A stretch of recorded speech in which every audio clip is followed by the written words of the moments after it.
Nice to see you again. So the last session of Group D before the coffee break.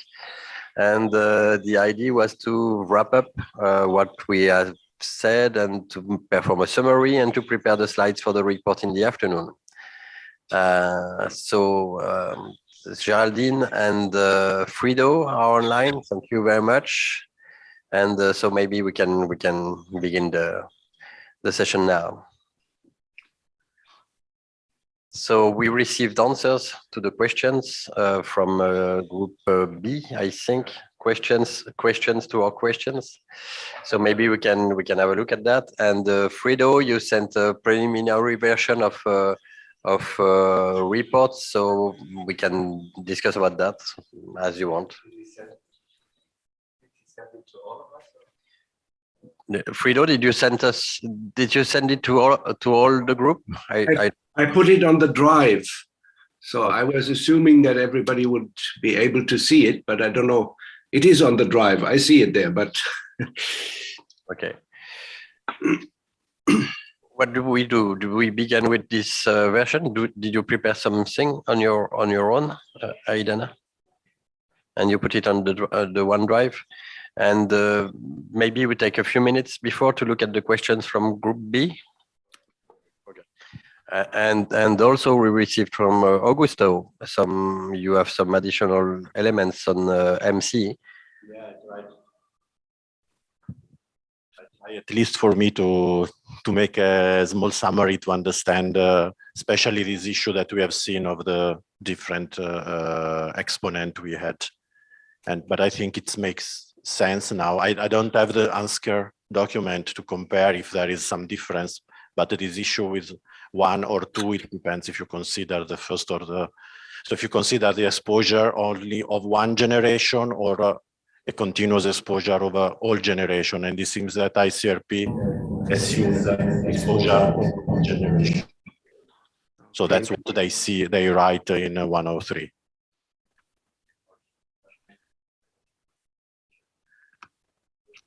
Yeah.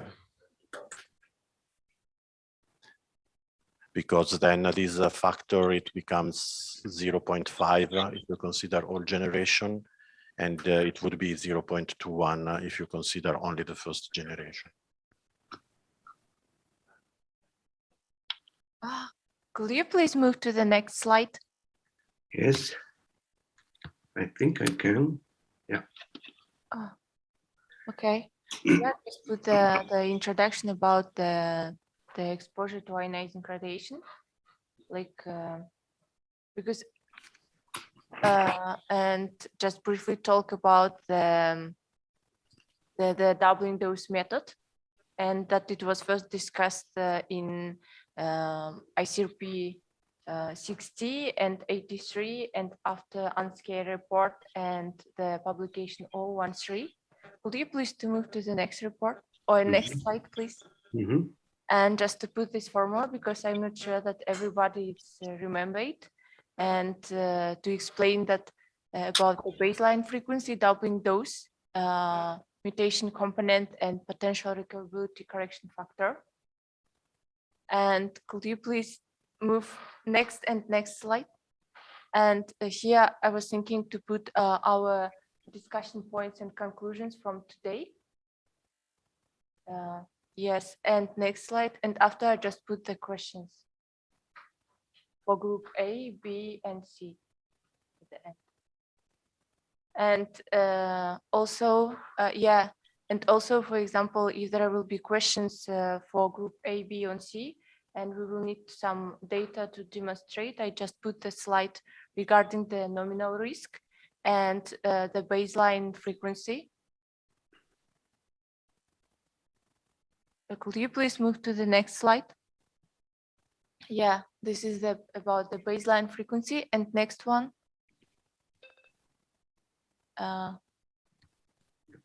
About the number of generation.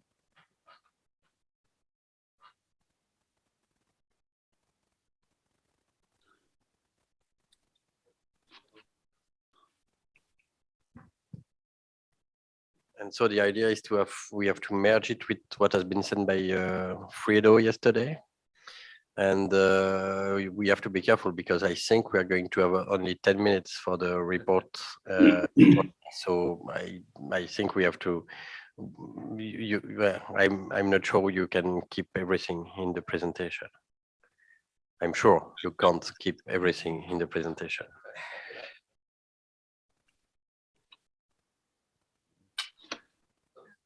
So what you have is the list of questions that we sent to the other groups. That's it. Yeah. And Frido, you use the question that were prepared in advance. Yes, so I took a different approach. I thought that we have very little time, so I basically took the 3 slides from your presentation, Dominique, with the 8 questions, and I put just a few sentences there. I can try to share that if you want. So these are the questions that we got, and I tried to extract from my notes and from also partly from the questions that Werner wrote down, tried to extract what would be our, let's say, reaction to that question, because sometimes we answered the question by a counter question.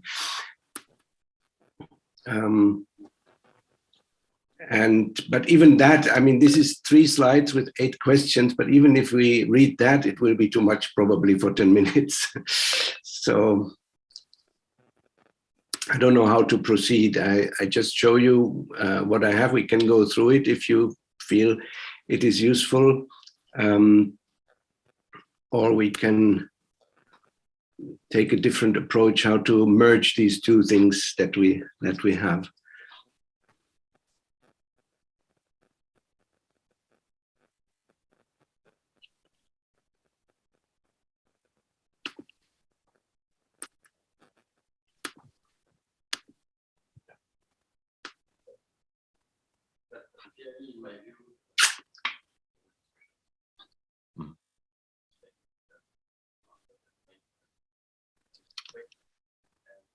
I tried a little bit as far as I could to identify things that would really be questions for the system or how to apply it in the system. Of course, there are still some of the things are still, we need more input, we need more precise values, but then also it is about what do we consider at all, what would that mean for the system? And so I think we should probably focus on that very much. Maybe we need to add at least 1 point on medical issues raised several times, or about post-accidental situation.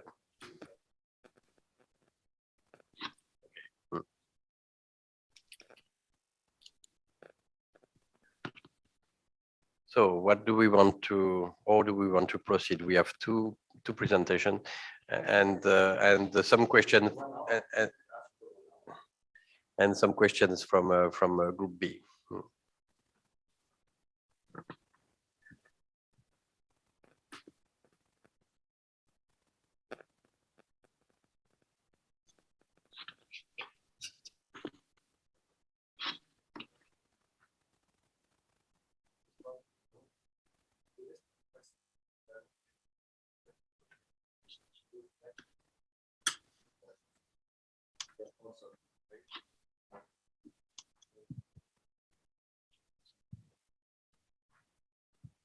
So I thought in principle, the questions we developed yesterday for the other groups, they summarize quite well the discussions we had yesterday and the day before, including this complicated equation and the parameters there. And so it should be a good basis to summarize our discussions, but 10 minutes is, I have no idea how to do that in 10 minutes.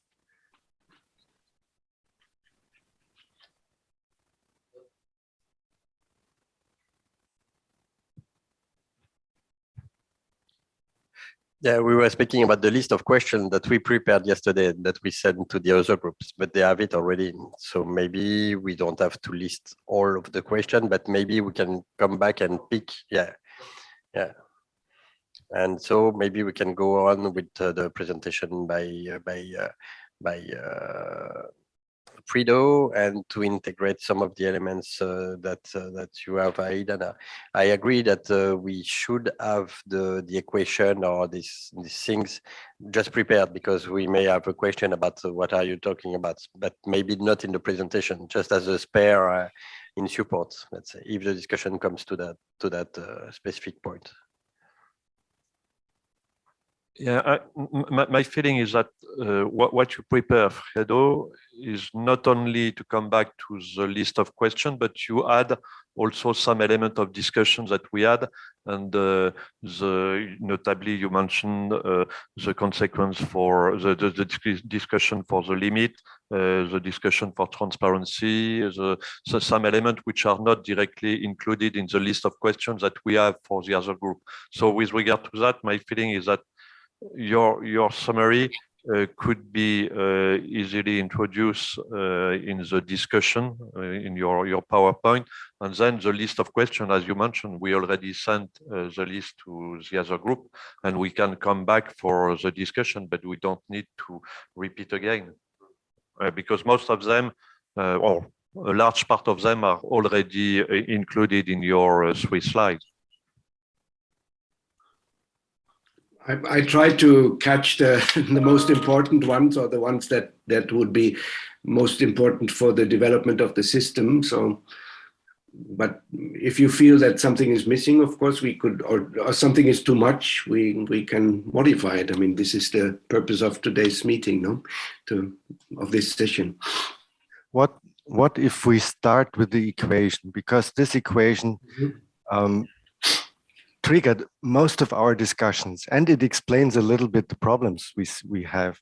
And then we could, based on this equation, so explaining that what the 4 quantities are, and then we could just highlight the topics which came out where we feel we need more information and more discussion, not repeating all the questions. But for example, if there is a doubling dose, then we could say, well, we discussed the concept of doubling dose, and we thought, if necessary, we should keep it, but maybe if there is more information about dose response, we could go a bit further, but we don't know, and we need to review that before we can make a decision. Then this already summarizes maybe 1 hour of our discussion yesterday, and it is, and the same with the mutation component, which is, was it the fraction of diseases which finally?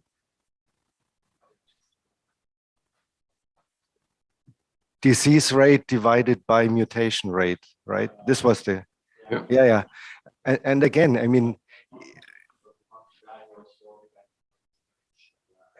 and then we could say, okay, this means number of generation is in, and we discussed which kind of diseases are in. We don't know that yet. And then we could, with this as a basis, we could actually unfold all our discussions, I think, in 10 minutes. That's one idea I have.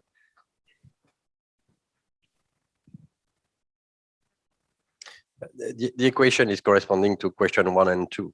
So maybe we can just mix both to have the equation just after question 1 or just before question 1 and 2, so that the ones in the presentation by Frido. Question 1 is compared to the state of knowledge in 2007, what is new? And the second one is what are the elements that have to be updated? And in fact, it takes the different elements in most of it. So maybe we can just add 1 slide with the equation and then come back to the 2 questions with the elements of answer that have been listed by Frido. And we can do that for the rest.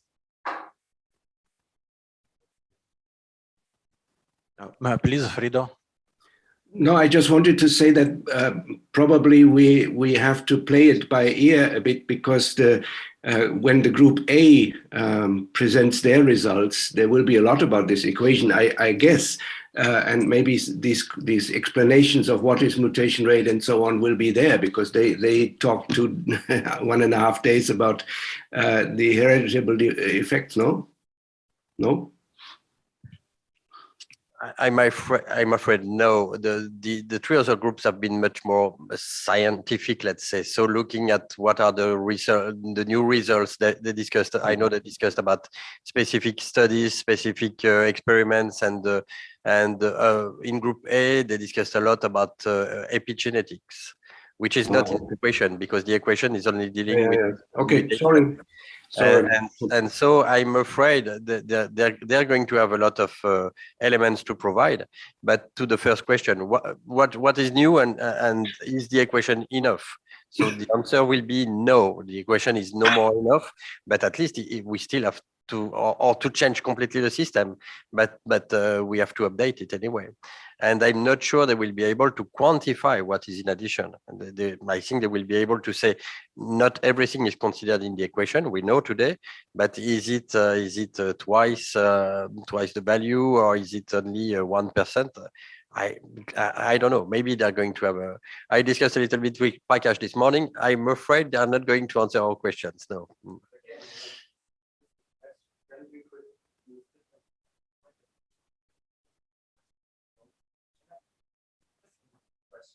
Yeah, of course, yeah.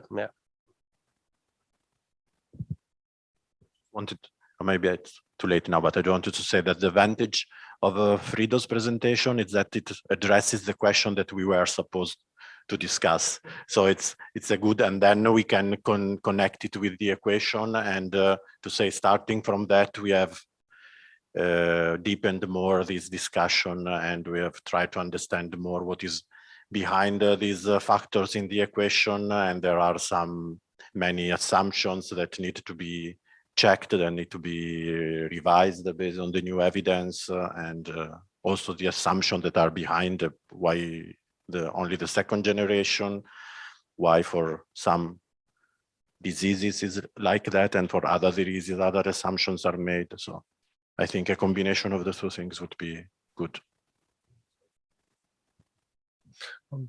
Maybe in the opening session, Group D was presented at first, so you had a first talk. So maybe we can hold at the same time in the closing session. So we can start with our presentation, bring up the questions, bring up the discussion points, and maybe we get some input from the other groups in the following presentations, and then it would be around some of.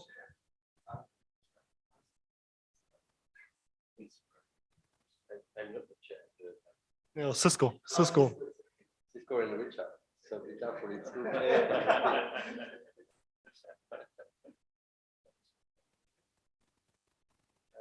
Why not? Yes.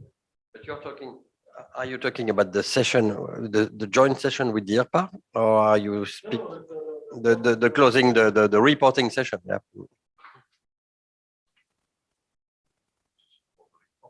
Yeah, this is for the report. Yes, the slides are done and they are very general. Yeah. Okay, but I fully agree that we can go on with the presentation of prepared by Frido, and maybe to integrate one slide with the equation because we are going to need it, and maybe one slide with the questions related to that. And after that, to move to the next slide of Frido. We should not have more than 10 slides.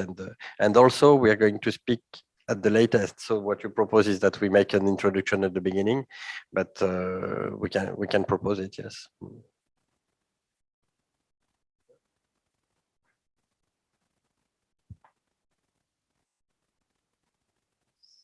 So how should we?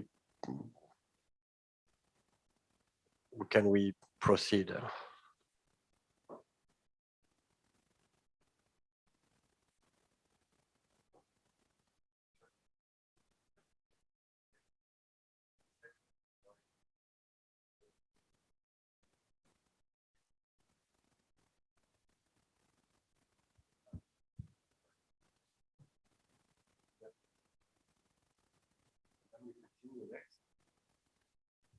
So we have just copied now the equation into Frido's presentation as the second foil, second transparency, second slide.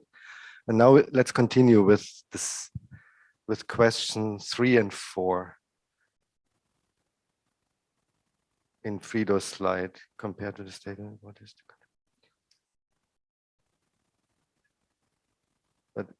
what is the contribution of new scientific results? This still holds, could be discussed with the equation, with epigenetics. And 3 also. 3 asks, compared to the state of knowledge in 2.7, what is the contribution of new scientific results on how to consider effects of post-conceptional exposure? I think that's the difference. Yeah. Yeah. Sorry.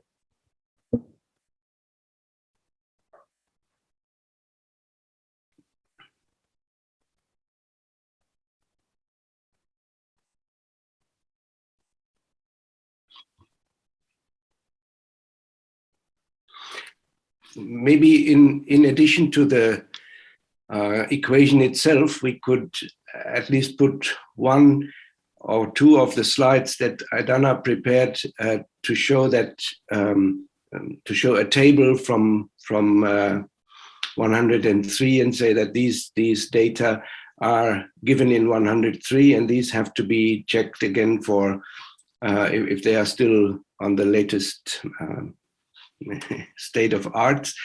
And so just to give an example of what we refer to, but maybe not go into details. Give an example. Which table do you mean?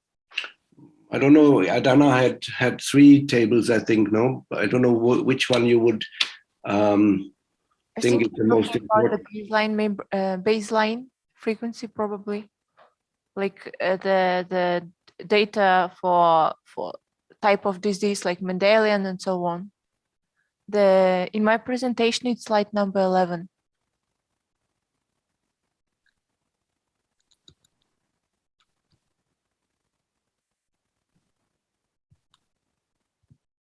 Just copy it, and then after the first round, we have to go through the slides again. And if we have 20, then we have to delete it again.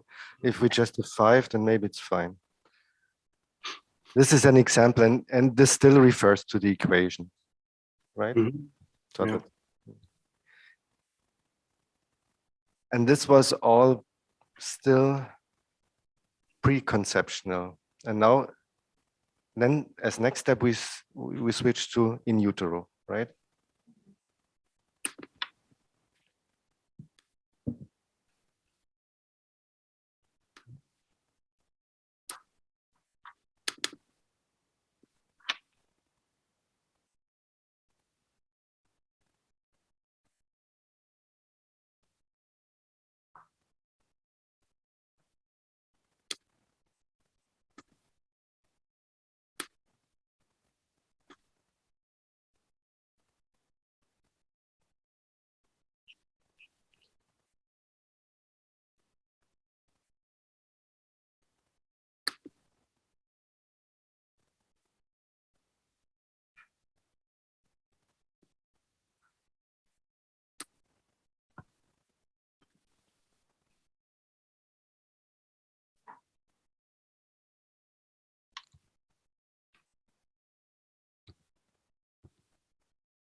So could we shorten the red text a little bit and form it as bullet points to make it shorter?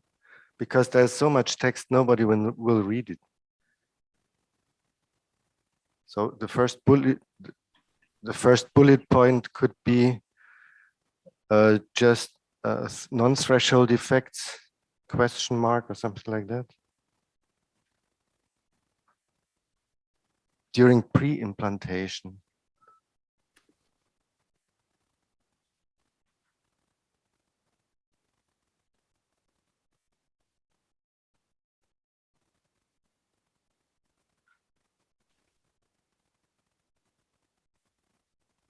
So could you? We have three. We are with three now. One step by the other. Could you make a bullet point here?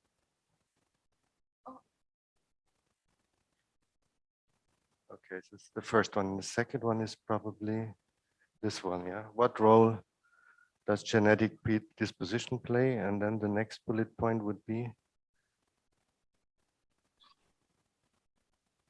It's again threshold, but for malformation and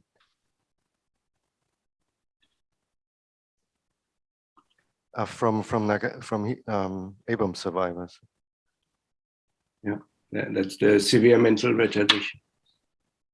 Okay, this is SMR.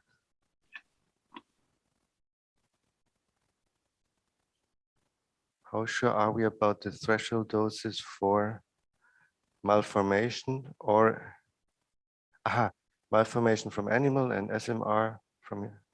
Okay, so next bullet point is here. What kind of safety margins would be prudent? Did we discuss this? It was mentioned shortly, but Safety if we have a let's say an animal threshold dose of 50, the smallest are 50. Is it good enough to stay away a factor of 10 to be on the safe side, or I could we understand that, but did we discuss this? It was mentioned at one point. At least I have it on my papers. Yes, so probably I have made a note of something that was said. And are those limits still adequate in view of new knowledge? Discuss this?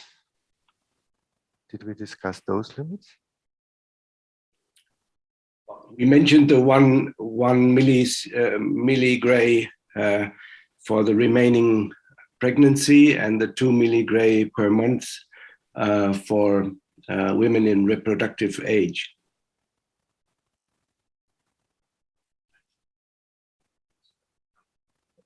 It was not a central point in our discussion. No, not really. But I think if it's about the system of protection, then we should discuss, or we should become clear about what do all these possibly new. Agreed. But the discussion is finished. Now we have to sum up the discussion of yesterday. Okay. But you are right, of course. I mean, we can keep it. I mean, if you think it's marginal, then we not can. marginal as per se, but we didn't discuss it in depth yesterday. That was just my remark. With regard to those limits, we just mentioned that when we will have the value and the new assessment, we will have to consider the possible impact on those limits. So we are not yet at this stage. So this is not a question that we can respond now, and probably, yeah.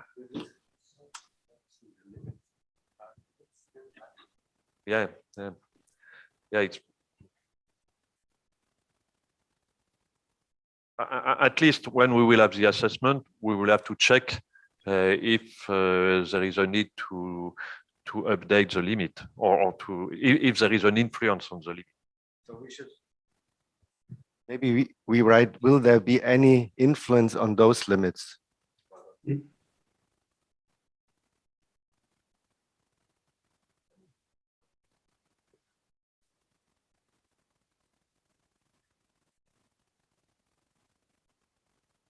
No, that's a question. Will there be any influence on those limits due to new knowledge?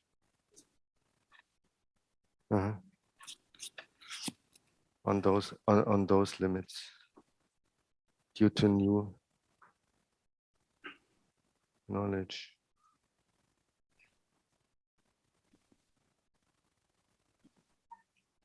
Or new data or whatsoever. And then you can delete all the rest. And then you should say, will there be any? Will there be any? As a question. Yeah.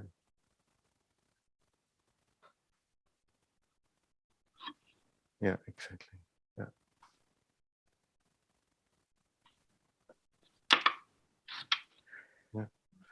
And if we go to question 4, what potential change could be proposed for the consideration of effects of post-conceptional exposures compared to the current system?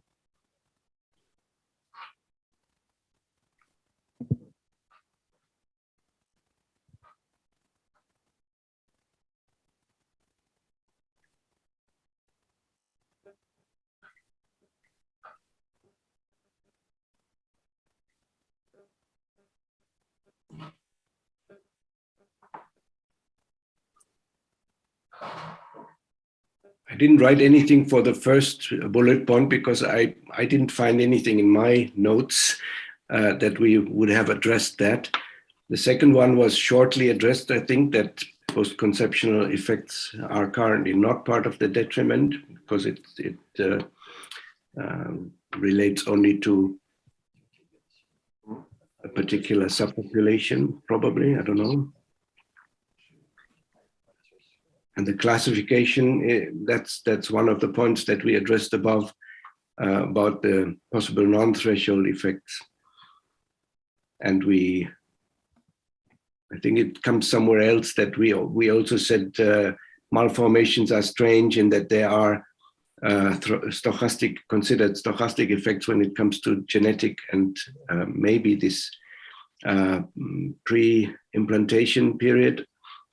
And they are considered tissue reactions when it is about later development.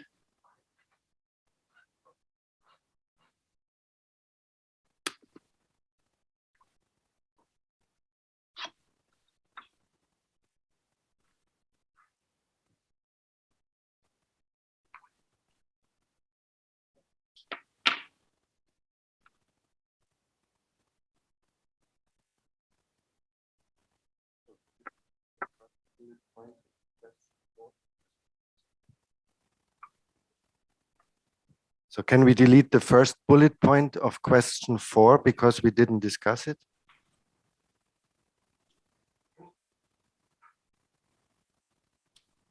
Dominique?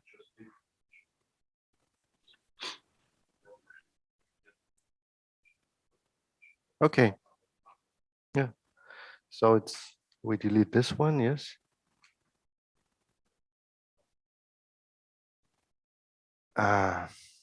That's, yeah.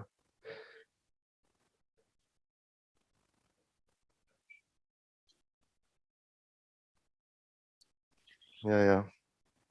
So we should do it on OneDrive. So.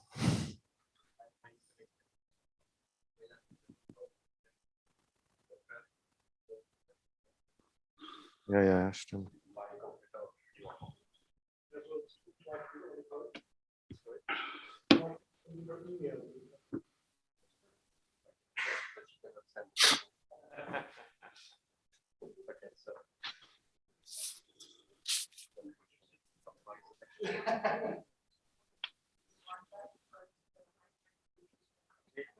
So if it's on the OneDrive, I check the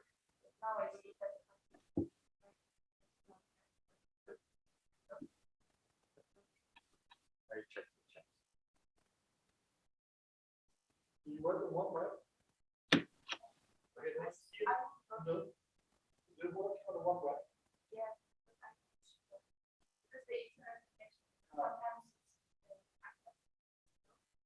You see it on the laptop. Save the whole section.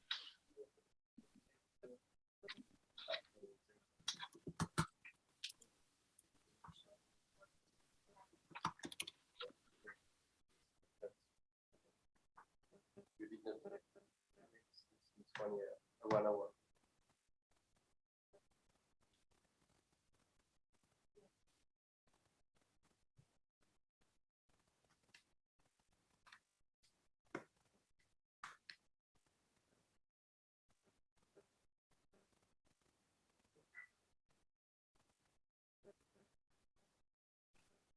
In the meantime, maybe we can discuss about questions that we received.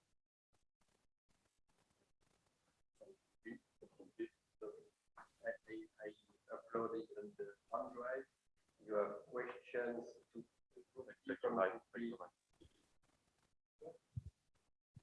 No, questions from B to D.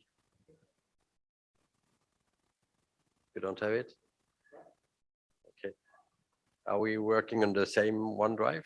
That's in group B, yeah? In group D, so you have. Okay. Okay.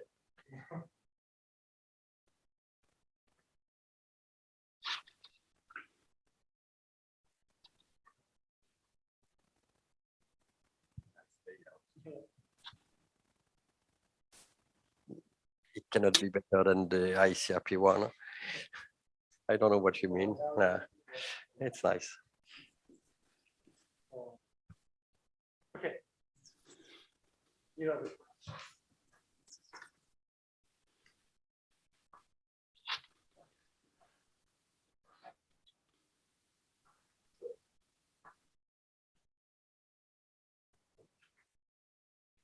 So the question one, do we have sufficient? That's the question we received from group B, so from Richard Wakeford and Kimberly. Question one, do we have sufficient human epidemiological evidence of the existence of somatic cell effects following local external irradiation and total body external irradiation? So it means for in utero exposure. So during pregnancy, I don't think it's group D to answer that. That's clearly group B. So here it's really about exposure, in utero exposure. This question.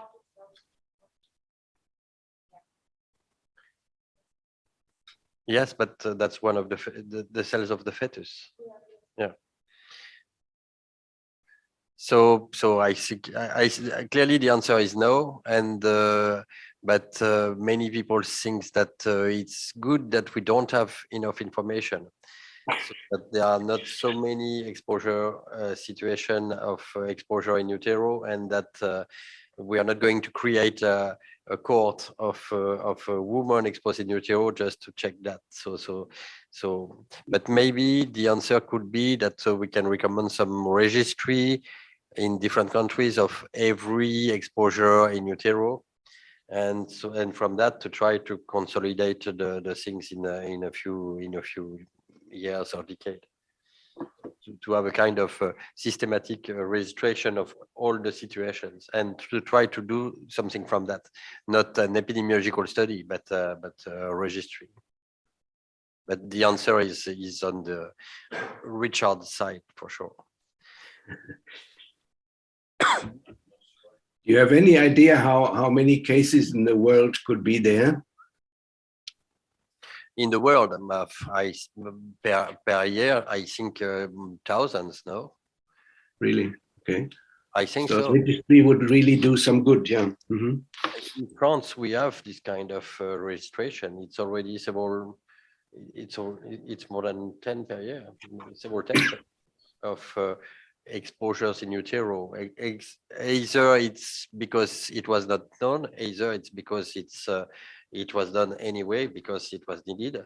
But there are still situations, yes. But there's no follow-up. There's no. So it's not a study. That just summary per year. Yeah.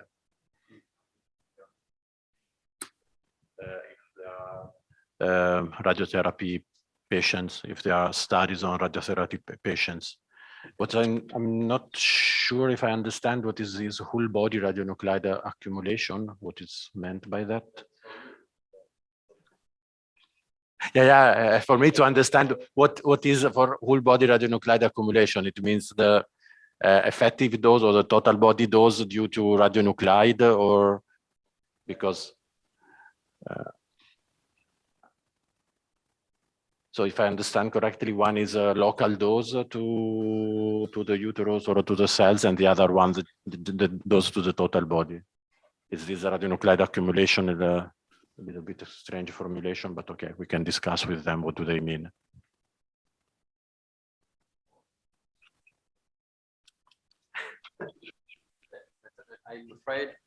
I'm afraid they have had the same feeling that all the questions we sent to them were not for them, you know.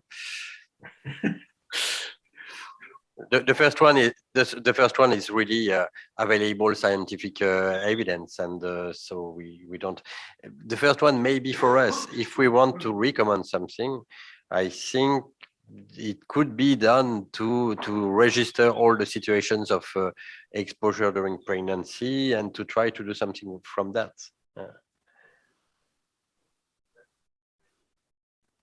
To be this is in utero exposure.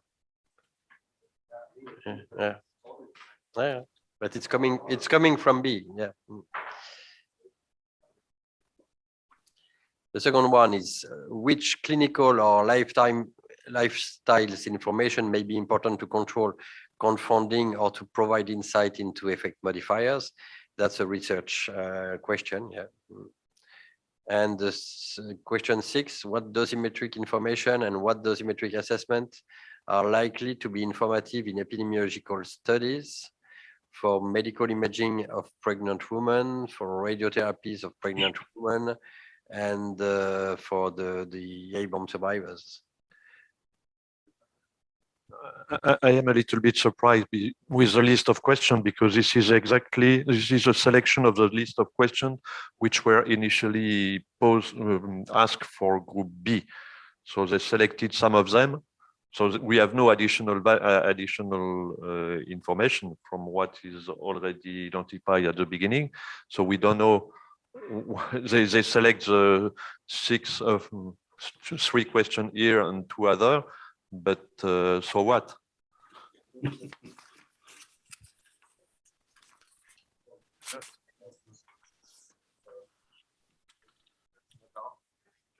So again, question 10 is not our business. So that's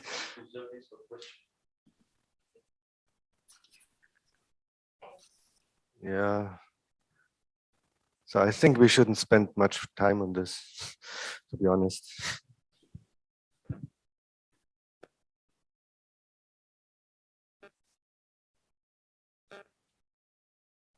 Maybe question 19. Yeah. Maybe 19 is corresponding, but that's a point we discussed yesterday, how to better communicate or to better, here they are talking about intervention. What do they mean by intervention? I think it's interconnection or a change or what do you say? Dialogue, dialogue.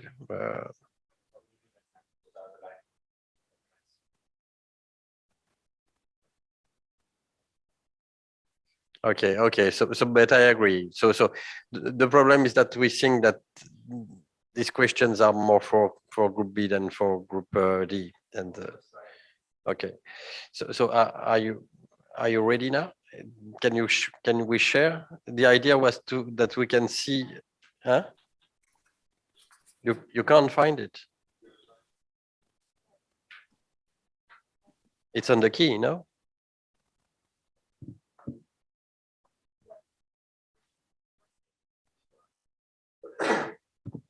Frido, can you see, Frido and Geraldine, can you see the screen? Yes. And so that's the modified version. So Okay. So this one has not been modified. No, that's the new one. So you added two slides, one with the equation and one with what?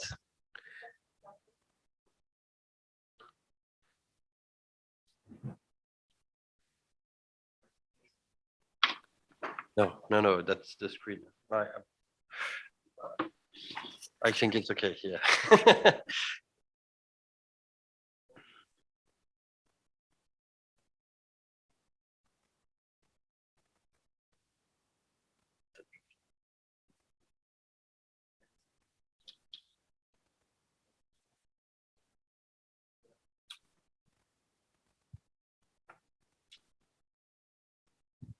So Frido, could you look at question 3? Because here we made the bullet points and to shorten a little bit.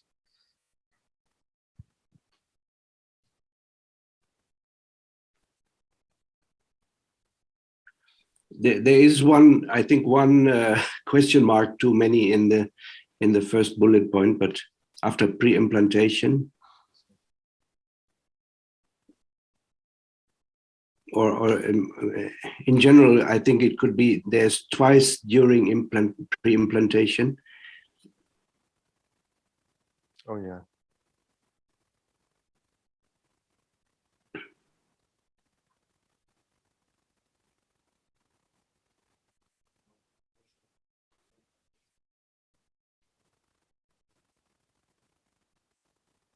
Maybe this of irradiation can, or this. No. Yeah, okay. Okay. Yeah.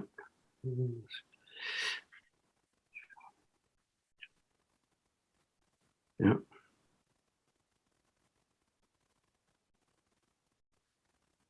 Maybe we could spell out SMR. Yeah, we have space there.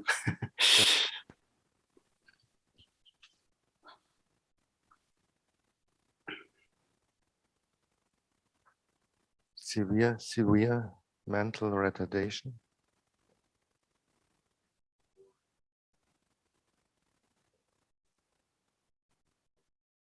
And then delete SMR. We don't need it. Just delete it. Yeah. Will Yeah, it- I'm fine with that. Okay, fine. Frido? Yeah. Okay, so let's go to Q4. Oh, he wanted to have it.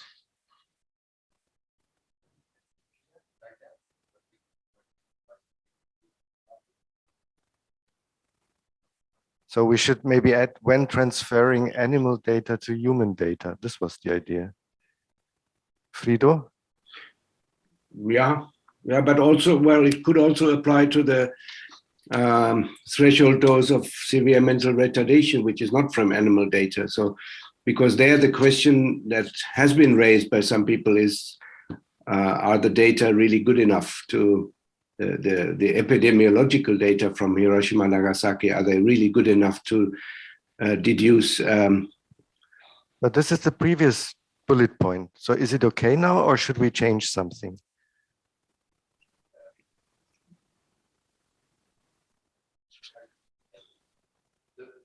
The previous one is about what you say. The previous one is about what you say.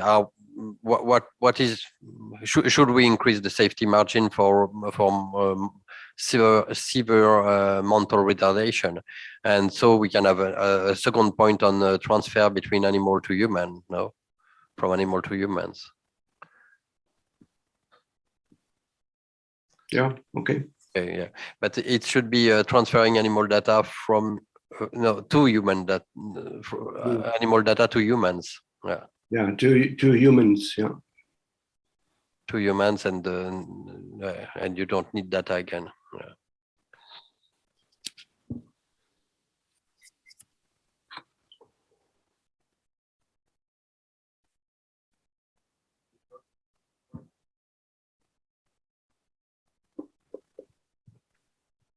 So can we go to Q4 now?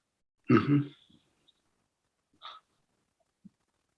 Is there anyone out there who could answer my question? Please, can we go to Q4 now? Yes, please. Okay, thank you. Let's go to Q4.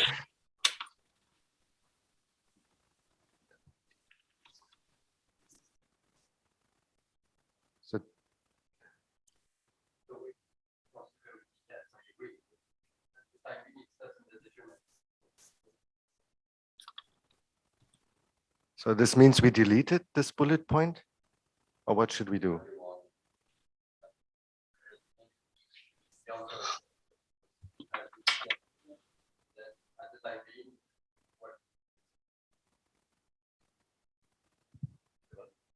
Yeah, we deleted the first bullet point because it was simply not addressed in our. I think we can delete it. At the time being, cancer after in utero exposure is listed in the publication 103, but with no implication at all. It means that it's listed as something which is potentially existing, but finally it's not considered integrated in the detriment. So it does not appear. So in the management of stochastic effects, it does not appear. And it's taken into account a little bit only in the management of medical situations.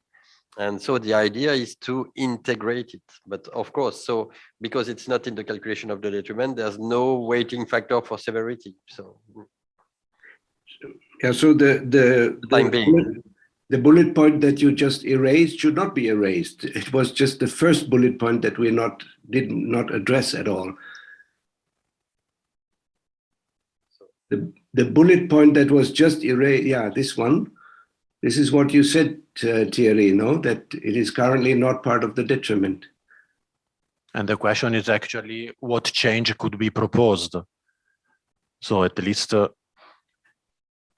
we discussed or we at least acknowledge that at the moment this is not taken into account, and maybe it could.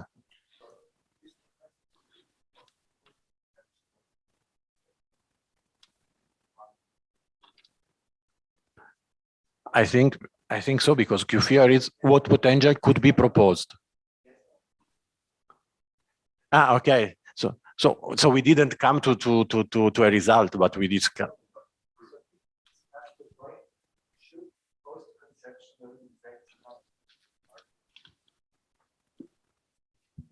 yes, I think a little bit. At least the answer in red could be only integration of cancer risk in the detriment has to be considered, in my view. So it can be only in red, and not to go to weighting by severity, but just to have something saying integration of cancer risk after in utero exposure in the detriment has to be considered.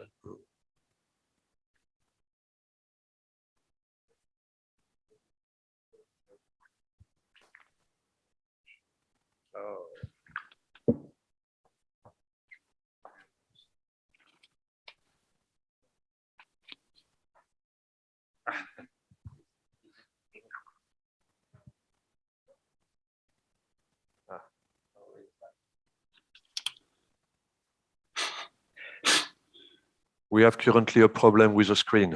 Maybe you have seen. Yes.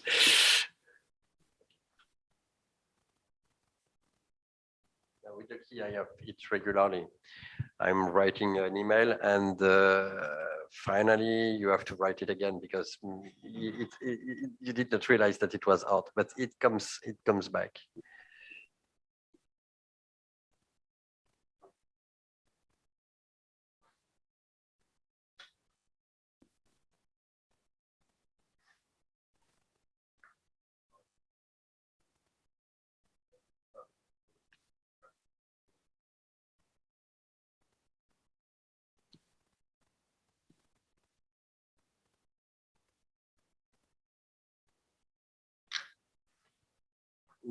I don't know. I would have written it completely in red and not as a question, not as a question.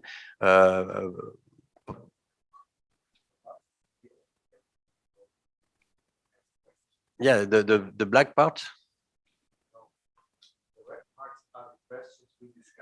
Okay. Okay.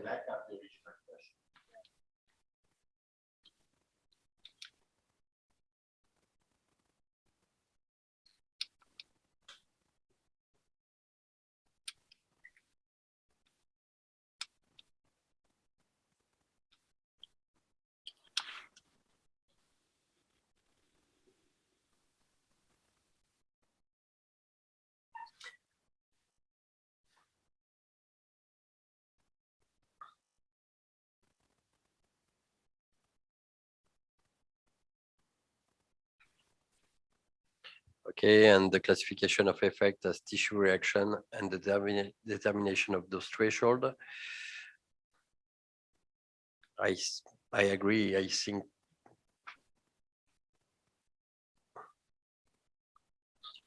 I just left it there because it was one of the questions posed to us. So because it doesn't contain anything new, it could also maybe be taken out here. just to save space and time. I don't know.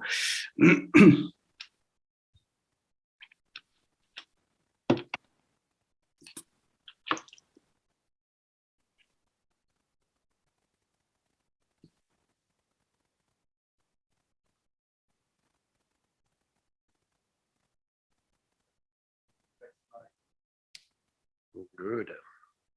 The last one.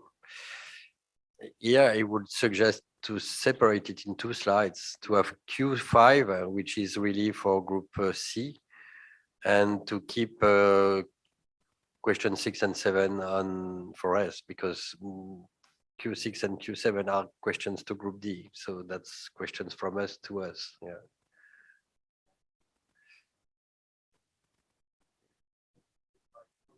Keep only 5. Keep only 5 and 6 and 7 on the next slide. Yeah. And 8.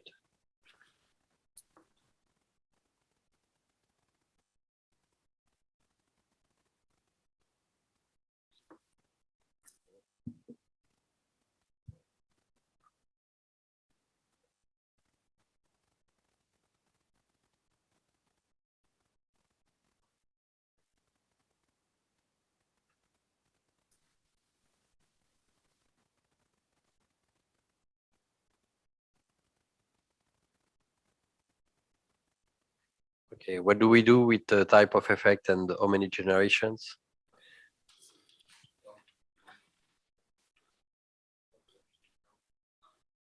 No, and we don't have the answers for that. That's it has to come from group C. Okay, so we can remove it. Yeah, yeah.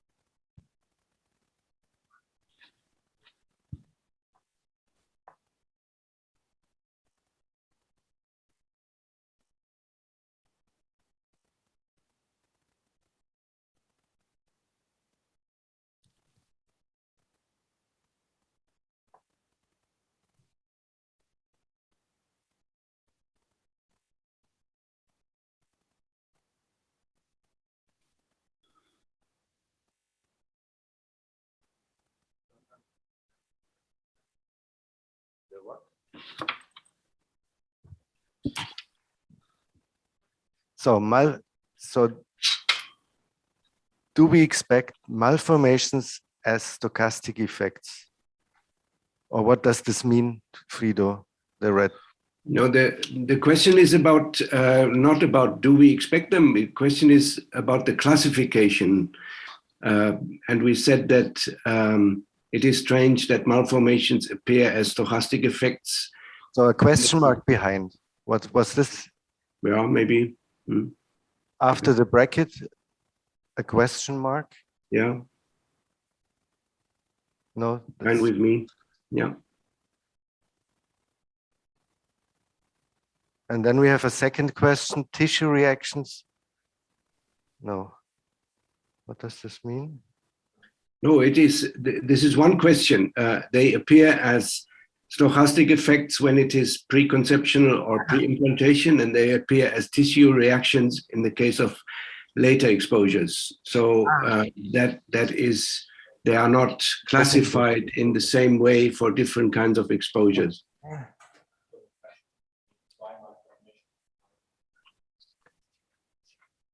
And here the question. So that, yeah, but does this now reflect our discussions? What is written here? And then we that is not something I came up with. It was mentioned a couple of times yesterday, but if you don't find it it's important, we can take it out, of course. But this is not the answer to my question. My question is to all of us here, does this reflect our discussions? If everyone says yes, that's fine. And Frido, you say yes anyway, because you proposed it, right? Yeah, okay, right. Yeah.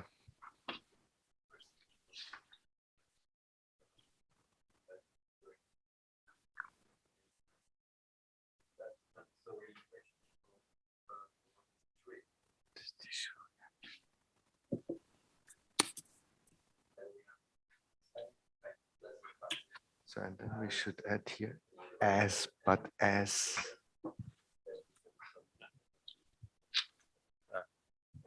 Yeah, that's a real question. There is a new task group 1, 2, 3 on classification, and that's one of the issue. Is it possible to have the same effect? So on the clinical point of view, classified in different categories according to some situations of exposure.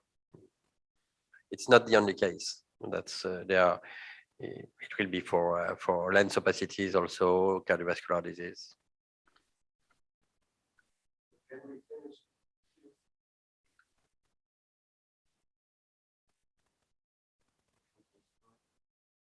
No, that I think that's the only one we discussed.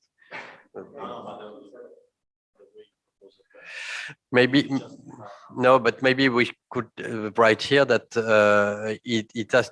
That's a question that has been shared with TG 1, 2, 3, for example. No.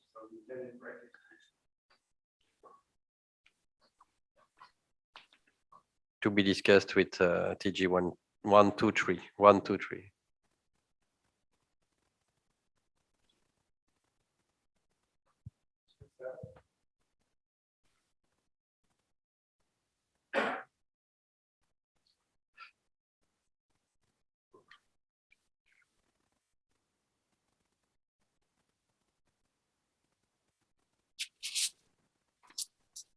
Okay.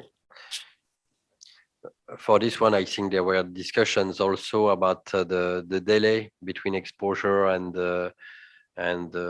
conception, for example, practical issues about in the medical field after radiation therapy. Do we have to wait for, I don't know, 1 week, 1 month, 1 year? Yeah, that's a very important addition. Yeah, I would add that. Another point about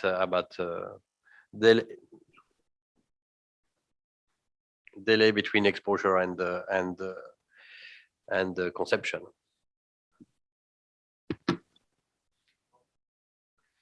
Should we include some recommendation about delay, or should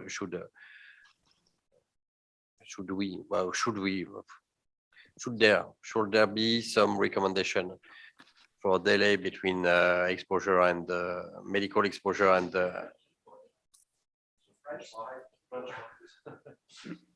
Chairman, I'm not sure it goes in that question because it's not about in utero exposure, it's about the preconception exposure. Oh, that's right. Yeah, you're right. I don't know why the question is focused on in utero exposure, in fact, because in the medical field they are the two. Maybe we modify the question. Okay, we can keep it like that. We have enough.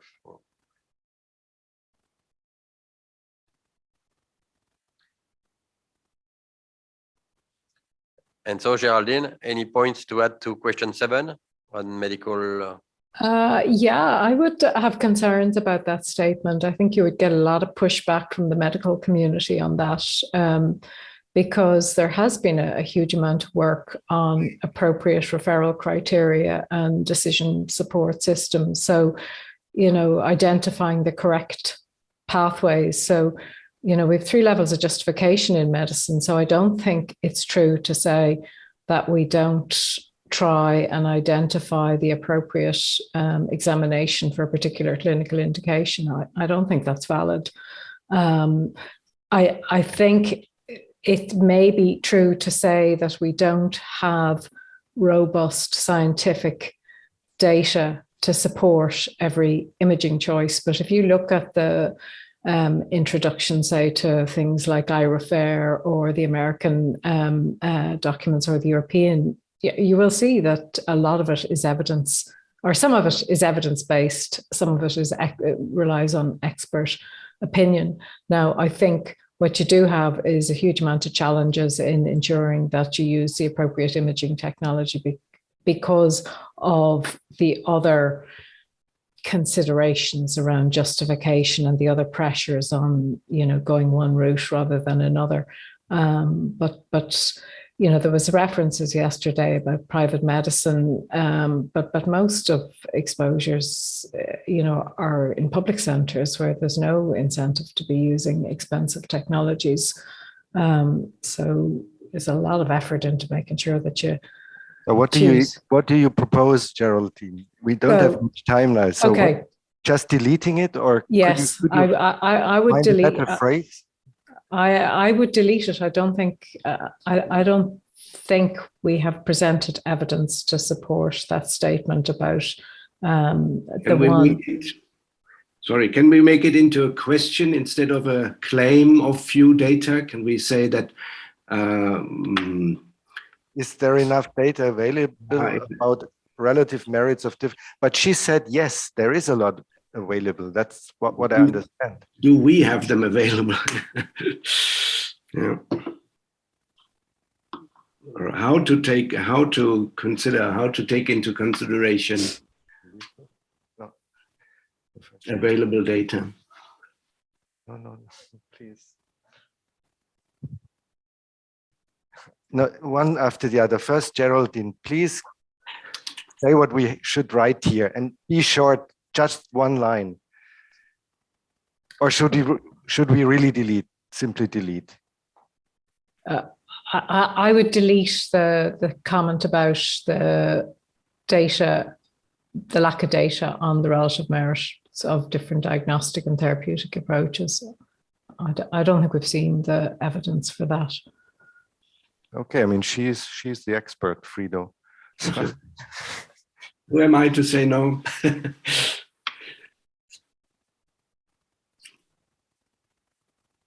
So you don't agree to delete it, or what? So, okay, sorry, I didn't understand.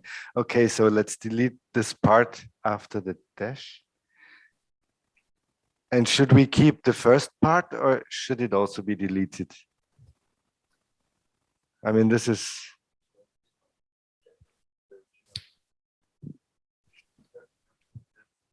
I think coming back about this information and risk, I think also for the justification, I agree with Geraldine. There are, I mean, a lot of data and information about which kind of therapy. I'm not sure if we have data which are related to the effects of in utero exposure.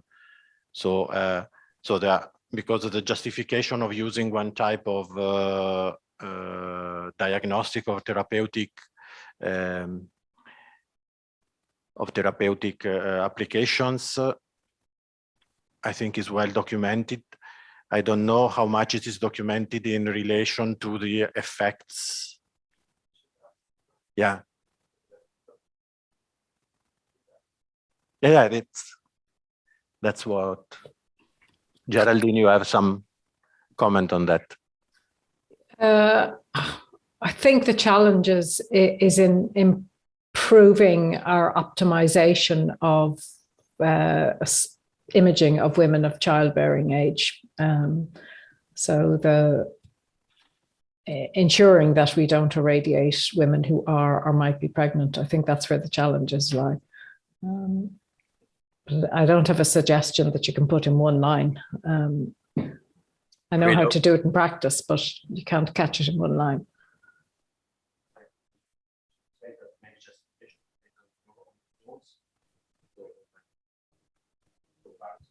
Those and diagnostic or therapeutic advantages, and maybe less about the possible consequences on the utero. Although those and effects are, of course, related, but not quantified.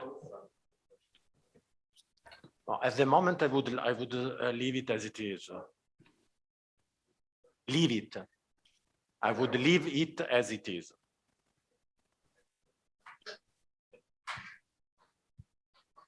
Frido, you have your hand raised. Yeah, I don't doubt that there are data about the usefulness of CTs and things, but we need, in order to make decisions, we need to compare risks that we can quantify to some extent and benefits that we have to quantify. And I really don't know. And from the discussions that I had with, especially with Jim Malone, maybe he has this very special take on it. That could be, but I got the impression that that we do not necessarily have enough quantitative data to make such risk comparisons. What do we gain by doing this kind of diagnostic, using this kind of diagnostic approach vis-a-vis another diagnostic approach that would have less radiation dose, for instance. So in order to make this comparison of risks that we encounter and the benefits that we really get by using this particular approach. So these quantitative data, I was told, are not really available. So my question would be if it would be enough to say that to put it as a question, what kind of robust data for quantitative relative merits, for the quantitative assessment of relative merits of different methods are there? Because we need these data. So to ask a question, what kind of data we can get, may be a worthwhile effort. But I agree that we should take out this accusation there are not enough data. Is it a matter of availability of the data? When we say how to improve the availability of data for decision makers? For instance, we could do. I think the challenge is making sure there's robust justification processes in place for high dose modalities and ensuring that there are robust processes for identifying women who are or might be pregnant. That's where the challenge lies, not on the selection of the correct imaging strategy. That's a less of a problem.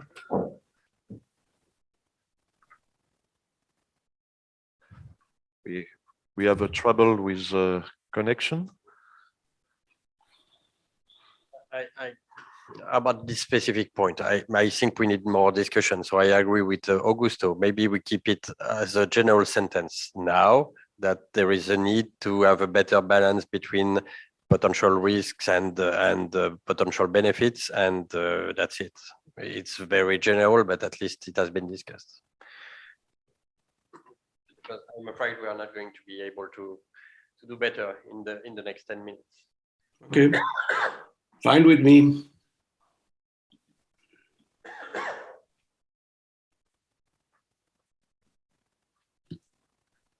Okay, and so we are now moving to question 8, which is the last one. I don't have it in front of me, but somebody can remind what it was. So question 8 is how to better consider ethical and societal aspect. And then that was mentioned, paramount role of prudence, inclusivity, and empathy. So this is a statement. Is it enough? Because I had the feeling that we discussed a lot about ethical issues, and so maybe it will be worthwhile to appear a little bit more than that. We discussed also. So the 3 point prudence, inclusivity, and empathy encapsulate everything. So, but either with detail.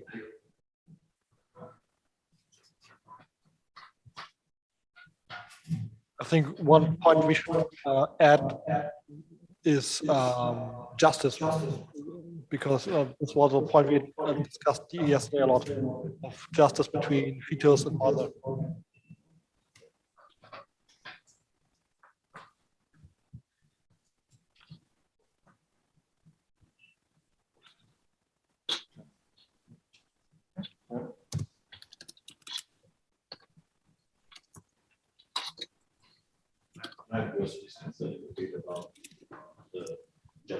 Difference between male and female, and it's also a little bit under justice. maybe you can add brackets, mother, fetus, male, female. And maybe you can mute your audio.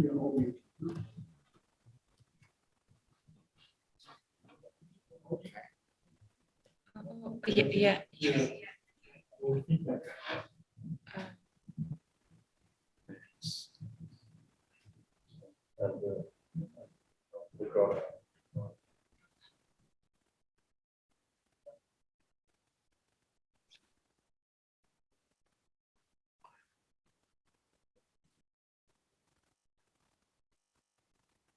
Going back to question 7, I liked, no, it's just very brief. I liked what Geraldine before said at the end, and she said, if I understood correctly, the challenge is robust justification of high dose procedures and the robust processes to avoid unwanted exposures of pregnant women.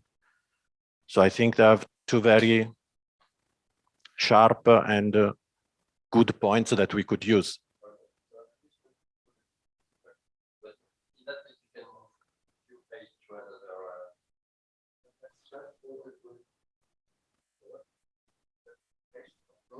Robust justification of high dose procedures. So do I understand correctly, Geraldine?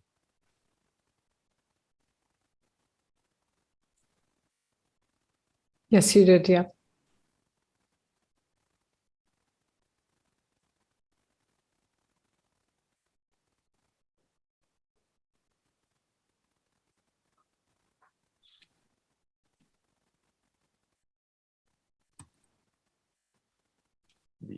UST.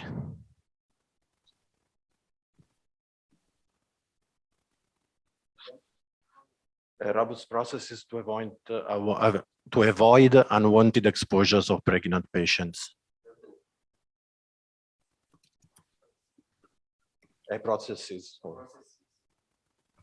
to avoid unwanted exposures of pregnant women.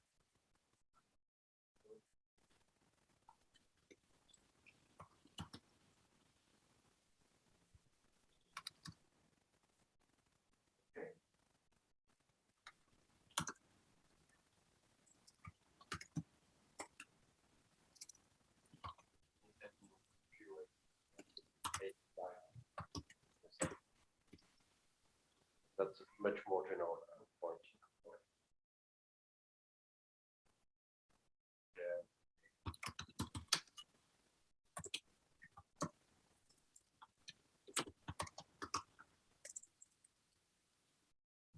So are we happy with that? 10:30? Can we No. just add with the mother and fetus coming generations, because this question is about offspring and next generation. So there's this question of intergenerational equity also.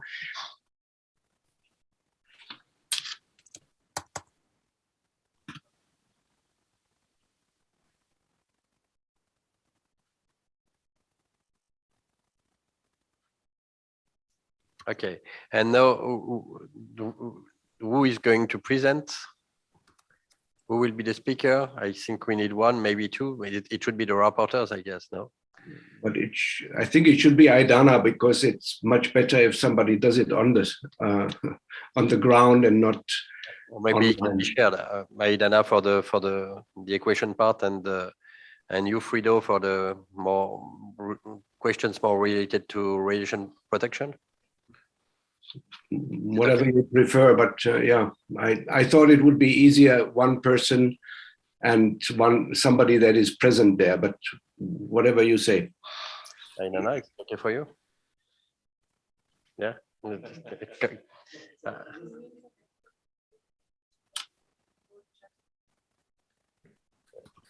To present what has been written there, yeah.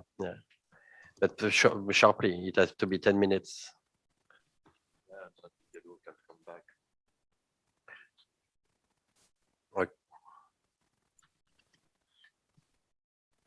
We can participate also, of course.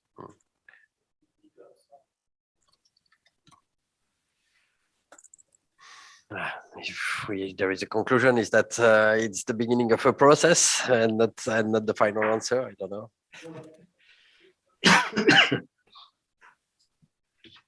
So conclusion could be the impact on the system is not estimatable at the moment. Because it's really not.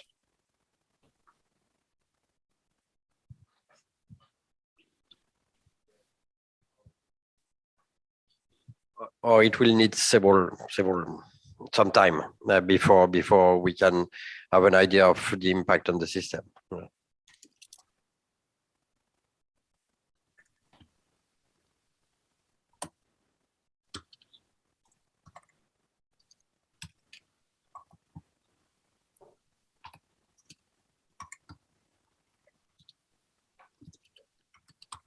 Repeat it.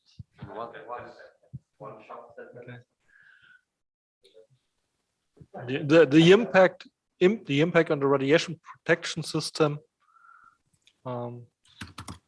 is not clearly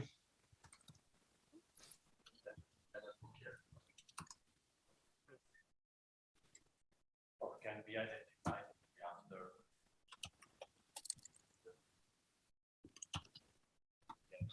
Give a moment.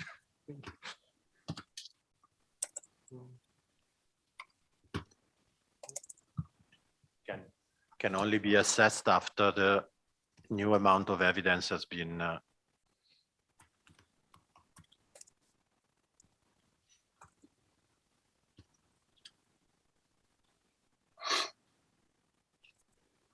so the idea would be to say that it's difficult to answer the question now because we have a lot of open issues that need to be addressed.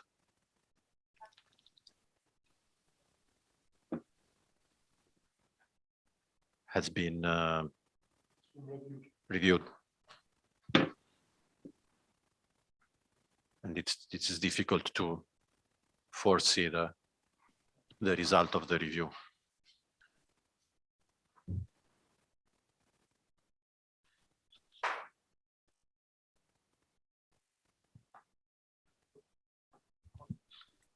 It's impossible to see.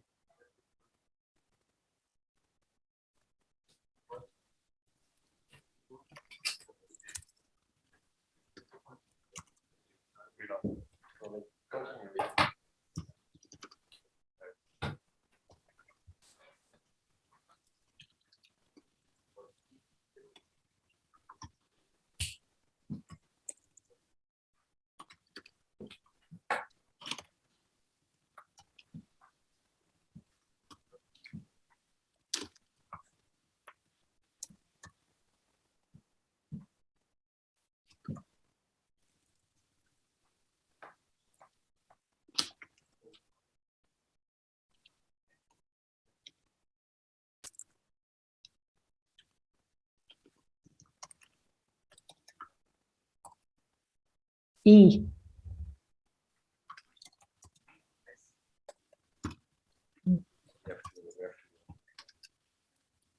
Okay. Yes, we have to leave the room. At least you can leave something, one will but not be modified. But the three other ones will be managed the only one, and we have to move to the other after the IRPA session. The IRPA session in the list. Yeah, in half an hour. Okay.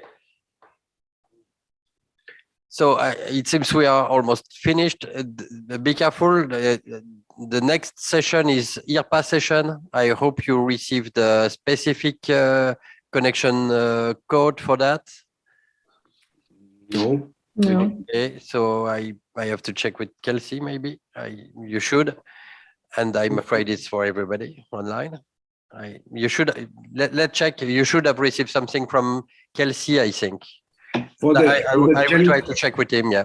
Okay. And after that, we are going to come back to the workshop after lunch. That's it. 2:15. But we will be all together in the large room. So the connection code should be the same as on the first day, I think. Okay, Okay. It's link for group A. Okay. we try that. Thank you. And for the next session, so I'm sorry if you did not receive it. I will try to check as soon as possible. Thank you. See you in at least at 2. Yeah. Yeah. Thank you. Thank you. Bye.